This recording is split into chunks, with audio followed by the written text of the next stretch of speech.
Nous avons le plaisir aujourd'hui de partager un moment avec vous sur le nouveau projet de loi de finances 2025 qui a été récemment publié. Avec les différents intervenants des équipes Agilauto, on va vous présenter un petit peu sur chaque séquence quelles sont les évolutions ou pas de cette fiscalité. Le sujet est assez dense, on va essayer de vous le rendre le plus pédagogique possible, le plus clair possible. Notre but étant bien entendu de vous accompagner dans le cadre de la gestion de votre parc automobile et surtout dans le cadre du verdissement de vos flottes, parce que pour ceux qui l'auraient déjà, qui seraient déjà un petit peu informés, vous avez pu constater qu'il y a énormément de nouveaux éléments qui amènent à une fiscalité un peu plus tendue sur le parc automobile pour l'exercice 2025. Nous aborderons les différentes thématiques, à la fois sur quelques points de précision, et il y a aussi encore parfois quelques points un peu en suspens. Et merci à vous de passer ce moment-là avec nous. Bonjour à toutes et à tous, je suis ravi de prendre la parole devant vous pour vous évoquer cette nouvelle loi de finances 2025. Sans grande surprise, finalement, cette loi vient renforcer la pression autour de l'électrification des flottes. J'ai décidé aujourd'hui de vous parler de l'immatriculation des véhicules. Il y a finalement trois composantes. La première, c'est une augmentation du prix du cheval fiscal en fonction des régions qui va de 30 à 60 euros et la suppression des exonérations, en tout cas de la plupart des exonérations. Il y a également un abaissement du seuil de déclenchement du malus au CO2 qui passe de 118 grammes à 113 grammes. Et enfin, le malus au poids, sans surprise, subit les mêmes conséquences avec un seuil de déclenchement qui passe de 1800 kg à 1600 kg. Bien entendu, cela a des conséquences importantes et nos équipes Agilauto sont là pour vous accompagner sur vos projets avec des conseils sur mesure. Eh bien, bonjour à tous. Donc, Agilauto prend la parole sur le projet de loi de finances 2025. Pour ma part, je vais vous parler de deux choses. Les amortissements non déductibles. Donc, c'est la part du prix du véhicule qui ne peut pas être passée en charge par l'entreprise.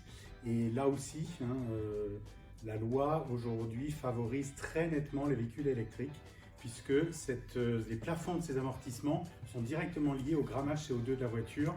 Donc évidemment, plus le grammage est faible et plus le plafond est élevé, donc moins cette taxe est opérante. Deuxième sujet dont je souhaite vous parler, c'est la TAVT. Donc pour ceux qui connaissent un peu le sujet, c'est l'ex-TVS que nous avions sur les véhicules. Là aussi, le gouvernement a souhaité favoriser le véhicule électrique, puisqu'elle est composée, on le rappelle, de deux éléments.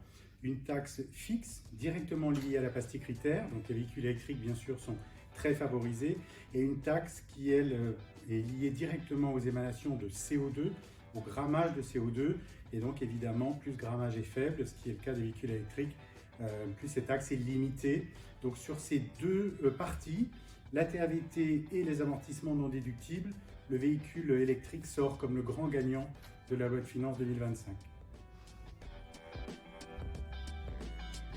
Toujours dans cette loi de finances 2025, il y a une évolution majeure qui a été mise en place dans la perspective de pousser les entreprises à électrifier encore plus les flottes. Vous aviez déjà un premier dispositif qui était en place depuis quelques années, qui est la loi LOM, sur lequel les renouvellements de véhicules que vous effectuez dans l'année devaient être des véhicules aujourd'hui ou électriques ou hydrogène.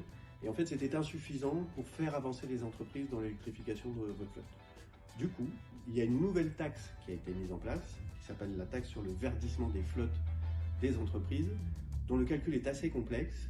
Et pour essayer d'être le plus synthétique possible, retenez que cette taxe se décompose en trois facteurs. Il y a d'abord le tarif fixe, c'est-à-dire le montant de la pénalité en fonction de l'écart par rapport à l'objectif de verdissement de votre parc automobile.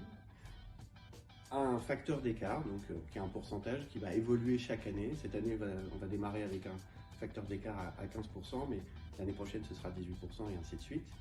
Et enfin, un dernier élément qui concerne les véhicules à faibles émissions ou à faible empreinte carbone. On retrouve cette notion, en fait, d'éligibilité des véhicules électriques au bonus que l'on a pu connaître l'année dernière pour les particuliers. Et en fait, là, l'idée, c'est de regarder en début d'exercice quels sont les véhicules à faibles émissions ou à faible empreinte carbone, de déterminer une cible pour les entreprises d'ici la fin de l'année qui tiendra compte du nombre de mois où les véhicules auront été mis à la route. Et si l'entreprise est en écart par rapport à cet objectif, eh ben, elle sera pénalisée d'un montant forfaitaire par écart par rapport à cet objectif de verdissement de votre flotte. La loi vient juste d'être mise en place. Il y a encore quelques ajustements vraisemblablement qui vont peut-être se faire. C'est une évolution majeure parce que autant jusqu'aux dernières années, on regardait les taux de renouvellement des véhicules et là en fait on regarde l'incidence. L'idée étant de renouveler le plus rapidement possible les véhicules les plus polluants de votre parc. Nous sommes là pour vous aider et vous conseiller sur l'ensemble du dispositif fiscal. Le verdissement est clairement une nouvelle notion que nous devons tous intégrer dans le cadre de la gestion de parc automobile. Mais les équipes Agilauto sont bien là pour vous accompagner sur ce sujet également. Bonjour, je suis ravie aujourd'hui de vous présenter les principales évolutions de la loi de finances 2025. Gros virage dans cette loi de finances à compter du 1er février. Les avantages en nature, et plus précisément les abattements sur les véhicules, qu'ils soient à l'achat ou à la location. Cet abattement peut atteindre 70% ou 4 582 € pour les véhicules dits éco-scorés. Vous remarquerez que cette loi de finances marque un virage important et qui pousse les entreprises de notre territoire vers l'électrification. Vous avez eu la chance de voir différents interlocuteurs d'Agilauto, interlocuteurs commerciaux qui vous ont synthétisé tout ce qui se passait sur le projet de loi de finances 2025.